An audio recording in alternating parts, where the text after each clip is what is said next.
Martin Luther King said, "Darkness cannot drive out darkness.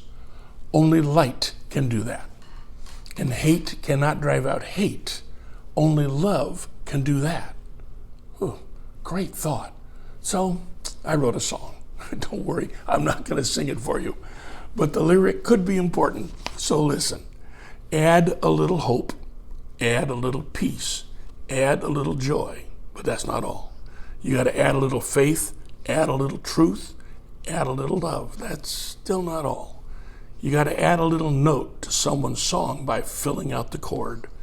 Add a little spark to someone's flame to chase away the cold. Add a little house to someone's tree, make his dream come true. Add a little bit of God's love. Mix it with your own. Forget about your committee that's running all around the city, keeping everybody busy, extending sympathy. Remember, when a friend is lonely, cheerful words are very nice, but only if you take yourself along and mostly give him company. That's how you add a little flower to someone's yard who's tired of fallen leaves, and add a little rose to some bouquet that's filled with plain old weeds. Add a little salve to someone's nose who met some bumblebees.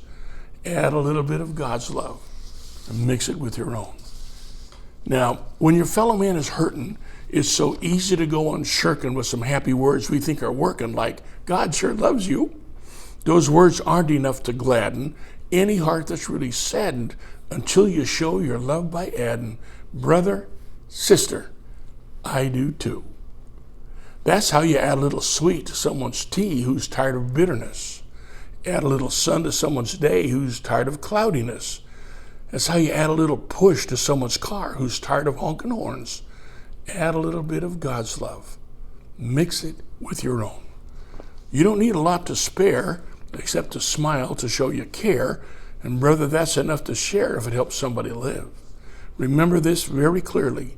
No man needs a smile more dearly than the one who's full of doubt and fear that he has no smile to give. That's how you add a little up to someone's down and turn his frown around. It's how you add a little string to someone's kite to keep it off the ground. And add a little knot to someone's rope to keep him hanging on. Add a little bit of God's love. Mix it with your own. When I was growing up, my mother taught me how to spell the word beautiful this way: BE-YOU-TIFUL. I never really got the tiffle part, but I got the first two. Be you. Whatever you are, full of faith and hope and joy, be that to other people.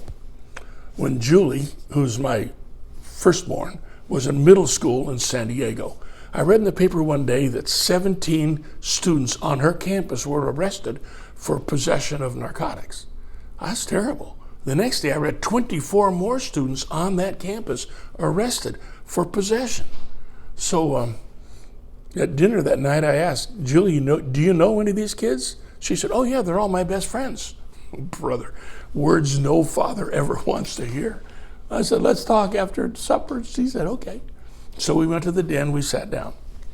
I said, "Now I don't expect any conversation from you. You don't have to tell me anything, no confessions, no denials, no explanations.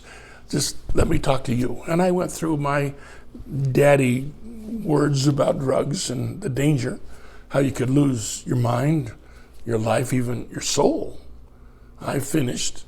She had listened very patiently, and then she said, "Can I say something?" I said, "Of course." She said, "Why do you think I would do that?" I said, "Well, I'm just a nervous daddy, and everybody's doing it." She looked at me, she said, "Diddy, I'm not everybody." Isn't that great? Be you. I said, "Julie, we need to write a song about that so our junior high choir can sing it some Sunday night." So we did. Chorus, I'm not going to sing this one for you either, but the chorus was this: "I'm not everybody, everybody's not me. God made me a somebody. That's what I'm going to be." You remember the story about the old man walking down the beach and seeing his teenage kid throwing starfish into the ocean? And he asked the kid, "What are you doing?" He said, "These starfish will die when the sun comes out. I got to get them back in the water." The old man said, there's thousands of starfish up and down this beach. What you're doing is positively insignificant. The kid said, yeah, but not to this one, as he picked another one and threw it in, one at a time. You can't do everything the world needs, but the world needs everything you can do. And then be sure, mix it with God's love and yours. Till next time.